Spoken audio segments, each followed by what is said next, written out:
ఏమి రో పెళ్ళైన తర్వాత ఉద్యోగం లేని తెలిసి మెడపడి బయటకు కట్టేసి మామ కార్ చూసమని చెప్పినాడా? అలాంటిదేం లేదురా. మా మామ నా మీద ప్రేమతో 69th హ్యాండ్ లో కార్ ఇచ్చారా గిఫ్ట్ గా. కార్ గిఫ్ట్ ఇచ్చినాడా? 69th హ్యాండా? ఏంది కార్ ఇంత వయారంగా ఉంది? దీనికంటే తీసుకోకుండా మేలు కదరా నువ్వా? నీ దగ్గర అది కూడా లేదు కదరా. రే నువ్వు నన్ను అనదురా మాదిరా అంటారా? మా అమ్మకి చెప్తా నీ మీద. మీ నాయనకనే చెప్పుకోపా. మమ్మీ నా కొడుక నన్ను ఎక్కిరిస్తావు నువ్వు. ఉండు నీకు కథ చెప్తా.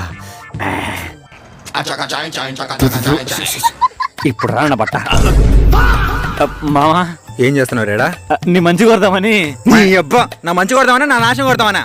దొంగరా ఏంద్రా ఇది? అది నిమ్మకాయ రసం చేసుకుందామని. తాగురా తాగు, నిమ్మకాయ రసం తాగు. నీకెందుకురా ఈ పొయ్యే కాలం?